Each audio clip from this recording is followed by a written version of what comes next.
Hello students, स्वागत है आप सबका साधना चैनल में। स्टूडेंट्स, आज हम जिस पाठ का अर्थ आपको स्पष्ट करने जा रहे हैं वह है आपकी क्लास 7th की संस्कृत मंजूषा का पाठ 11 राष्ट्र देवो भव। इसका अर्थ है राष्ट्र को देव के समान मानो या समझो। कि जैसे हम देवी देवताओं को मानते हैं, उनको मान सम्मान देते हैं, उसी प्रकार से हमें अपने राष्ट्र को भी मान सम्मान देना चाहिए। जैसा कि आपके पाठ में भी लिखा है कि हमारी संस्कृति हमें सिखाती है कि जो हमारी भारतीय संस्कृति है वह हमेशा हमें यही शिक्षा देती है कि माता पिता को, गुरु को, अतिथि को देवता के समान मानना चाहिए, क्योंकि ये सब हमसे बड़े हैं, हमें इनसे कुछ ना कुछ सीखने के लिए मिलता है, हमारा जीवन यह सुधारने में लगे रहते हैं, तो इसलिए इन सबको हमें देवता के समान मानना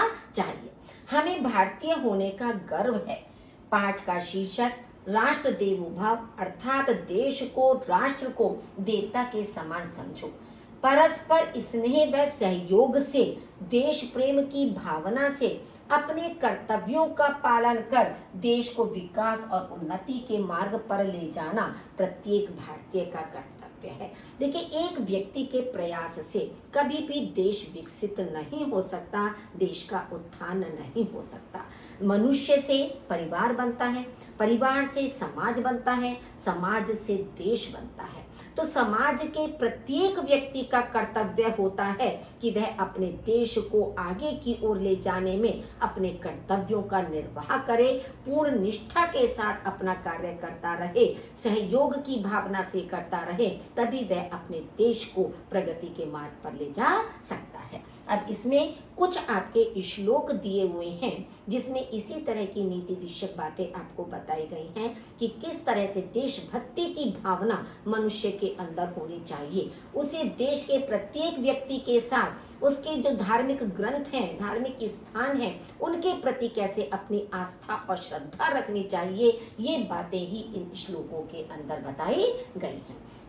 फर्स्ट श्लोक है, भारतम मम गौरवम, संस्कृतम मम गौरवम, मातृभूमि में गौरवम, संस्कृति ही अस्य गौरवम। अब इसमें कवि कहता है कि भारत मेरा गौरव है, यानी कि मुझे अपने भारत देश पर गर्व है। गौरव का मतलब होता है गर्व, कि मैं भारत देश का निवासी हूँ या यह मेरा भारत देश है, इस बात का मुझे गर्व है। संस्कृतम मम गौरवम, संस्कृतम से मतलब यहाँ पर संस्कृत भाषा से है कि मुझे संस्कृत भाषा पर गर्व है। क्यों? क्योंकि संस्कृत भाषा को देववाणी भी कहा जाता है, देवों की वाणी कहा जाता है, और संस्कृत भाषा ने ही देश की अन्य भाषाओं को जन्म दिया है। हमारे देश में जितनी भी भाषाएं हैं वो अधिकांश संस्कृत से ही निर्मित हुई हैं। तो इसलिए कवि कहता है कि मुझे संस्कृत भाषा पर गर्व है। मातृभूमि में गौरव, मुझे अपनी मातृभूमि पर गर्व है, क्योंकि जिस मातृभूमि में मैंने जन्म लिया है वह मातृभूमि मेरा पालन पोषण करती है, हर तरह से मेरी सहायता करती है, तो मातृभूमि पर भी मुझे गर्व है। संस्कृति अस्य गौरवम, मुझे इसकी संस्कृति पर गर्व है, क्योंकि भारत की संस्कृति सब पूरे विश्व में विख्यात है। एकता के लिए, प्रेम के लिए, ये सहानुभूति के लिए, मानवता के लिए अनेक ऐसे मानवीय गुण हैं जिसके लिए भारतीय संस्कृति हमेशा से प्रसिद्ध रही है। तो इसलिए कवि को भारत देश की संस्कृति पर भी गर्व है। स्पष्ट हो गया बच्चों कि मुझे अपने भारत देश पर गर्व है, संस्कृत भाषा पर गर्व है, अपनी मातृभूमि पर मुझे गर्व है, और मुझे भारत देश की संस्कृति पर भी गर्व है। सेकंड है, गौरवान्वितः हि अहं भारतीयः यतः अहं देशभक्तः देशस्य हि अखंडतां रक्षामि अहं। अब इसको देखिए, हम अलग अलग संधि करके पढ़ सकते हैं। रक्षामि अहं, गौरवान्विता, कवि कहता है कि मैं गौरवान्वित हूँ, गौरव से भरा हुआ हूँ। क्यों भरा हुआ हूँ?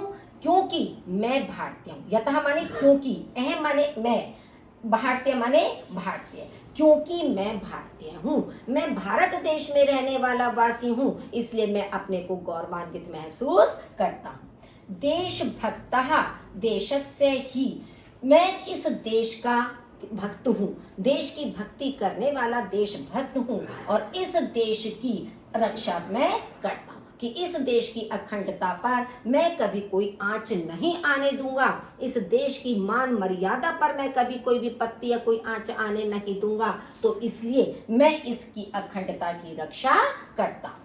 विविध भाषा भाषीषु विविध धर्मावलंबिषु मम भगिनी भ्रातृषु स्नेह वर्षाम वर्षामि अहम। अब इसमें देखिए कवि कहता है कि विविध भाषा भाषीषु, कि भिन्न भिन्न प्रकार की भाषा बोलने वाले, विविध धर्मावलंबिषु और अनेक प्रकार के धर्म और मतों को मानने वाले, मम भगिनी भ्रातृषु, ये सभी लोग मेरी, भगिनी कहते हैं बहन और भ्रातृषु कहते हैं भाई, कि ये सभी लोग मेरे बहन भाई हैं और मैं इन पर स्नेह की वर्षा करता हूँ या प्रेम की वर्षा करता हूँ। मतलब कवि सबको एक समान मानता है, जैसे कहते हैं ना वसुधैव कुटुंबकम, तो वो वाली बात इसमें कही गई है, क्योंकि हमारे देश में अनेक भाषाएं प्रचलित हैं, थोड़ी थोड़ी देर पर दूरी पर बोलियां बदलती चली जाती हैं, भाषाएं बदल जाती हैं, तो चाहे वो किसी भी प्रांत का व्यक्ति हो, किसी भी भाषा को बोलने वाला व्यक्ति हो, किसी भी धर्म और मत को, संप्रदाय को मानने वाला व्यक्ति हो, लेकिन मेरे लिए सभी बहन भाई के समान हैं और मैं अपने इन बहन और भाई पर स्नेह की वर्षा करता हूँ या सभी से प्रेम करता हूँ। चतुर्वेदः पुराणानि कुराणम बाइबलम च रामायणम गुरु ग्रंथः सर्वे में गौरवास्पदः। चतुर्वेदः, चार वेद। चार वेद आपके कौन कौन से होते हैं? यजुर्वेद, अथर्ववेद, सामवेद और ऋग्वेद। सबसे पहले ऋग्वेद होता है, तो ऋग्वेद, यजुर्वेद, सामवेद और अथर्ववेद, ये चार वेद।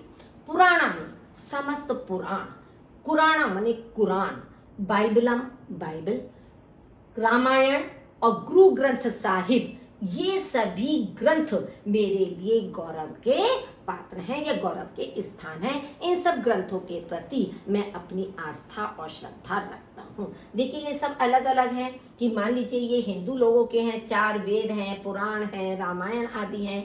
कुरान आपके मुस्लिम धर्म के लोगों का ग्रंथ, धार्मिक ग्रंथ है। बाइबल आपका ईसाइयों का है, क्रिश्चियन लोगों का है। गुरु ग्रंथ साहिब सिखों का एक पवित्र ग्रंथ माना जाता है। तो हर व्यक्ति के, हर धर्म के अलग अलग ग्रंथ होते हैं, लेकिन मैं उन सारे धार्मिक ग्रंथों के प्रति एक मान और सम्मान की, श्रद्धा की, आस्था रखता हूँ, सबके प्रति आस्था अपने प्रकट करता हूँ। दृढ़ संकल्पः हि अहम प्रचलामि निरंतरम स्वदेशम प्रगति पथे सर्वदा पश्यामि अहम। दृढ़ संकल्पः, मैं दृढ़ संकल्प हूँ, यानी कि जो कार्य करने की मैंने ठानी है, जो मैंने संकल्प लिया है, मैं अपने उस संकल्प के प्रति दृढ़ हूँ, उससे मैं पीछे नहीं हटता हूँ। अहम प्रचलामि निरंतरम, इसलिए मैं, निरंतरम माने लगातार, प्रचलामी माने चलता हूँ। कहाँ चलता हूँ? ये नहीं कि मार्ग पर चलता हूँ, अपने कर्तव्य के मार्ग पर, कि जो मैंने अपना कर्तव्य सोचा है देश के प्रति करने का, मैं अपने उस कर्तव्य के मार्ग पर लगातार चलता रहता हूँ। स्वदेशम प्रगति पथे सर्वदा पश्यामि अहम, मैं अपने देश को हमेशा प्रगति के मार्ग पर देखता हूँ। देखिए जब हम अन्वय करके पढ़ते हैं तो अलग अलग जगह से, ये नहीं कि स्टार्टिंग से ही हमारा अर्थ शुरू हो जाएगा। अब शुरू कहाँ से है? मैं अपने देश को हमेशा प्रगति के मार्ग पर पश्यामी माने देखता हूँ, कि जैसे मैं अपने संकल्प को पूरा करने की ठानता हूँ, उसी प्रकार से मैं चाहता हूँ कि देश का हर नागरिक अपने अपने कर्तव्य का पालन करे और अपने देश को प्रगति के मार्ग पर लेकर जाए। सर्वहिते ही स्वहितं सर्वस्य स्यात् यदा मतिः तदा विकासः राष्ट्रस्य सर्वांगीणः भविष्यति। सर्वहिते, सबके हित में या सबके कल्याण में ही, स्वहितम अपना हित है, कि सबकी भलाई में ही अपनी भलाई है। सर्वस्य स्यात् यदा मति, यदि सबकी बुद्धि ऐसी हो जाए, मति कहते हैं बुद्धि, कि यदि सबकी बुद्धि यानी सबकी विचारधारा ऐसी हो जाए कि अगर हम दूसरों का कल्याण करेंगे तो हमारा भी कल्याण होगा, यदि इस तरह की विचारधारा हर व्यक्ति की हो जाए, तदा विकासः राष्ट्रस्य सर्वांगीणा भविष्यति, तभी राष्ट्र का सर्वांगीण माने सब ओर से विकास होगा। यानी कि हर क्षेत्र में राष्ट्र का विकास तभी संभव है, तभी हो सकता है जब हर व्यक्ति इस भावना से कार्य को करे। जबकि आजकल क्या होता है कि मनुष्य के अंदर स्वार्थ की भावना होती है, वह पहले अपने स्वार्थ के लिए सोचता है, अपने हित के विषय में सोचता है, दूसरे के विषय में वह नहीं सोचना चाहता है। जबकि हमें अपने स्वार्थ को अलग करके निस्वार्थ भाव से अपने देश के विकास में योगदान देना चाहिए। इसलिए कहा है राष्ट्रम ही सर्वश्रेष्ठम, राष्ट्र ही सर्वश्रेष्ठ है।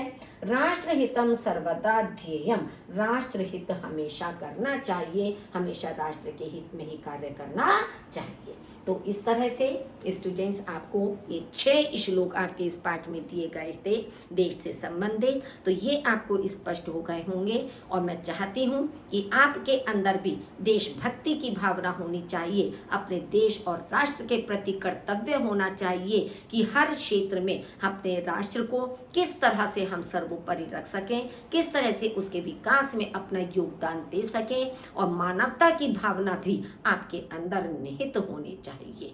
यदि अभी आज तक आपने मेरा चैनल लाइक नहीं किया तो प्लीज़ उसे लाइक कर दीजिए, अपने साथियों के साथ शेयर कीजिए, और यदि आपने अभी तक सब्सक्राइब नहीं किया है तो प्लीज़ उसे सब्सक्राइब कर दीजिए, बेल आइकन दबाइए ताकि आने वाले नोटिफिकेशन आपको समय से मिल सके। सुनने के लिए आपका बहुत बहुत धन्यवाद।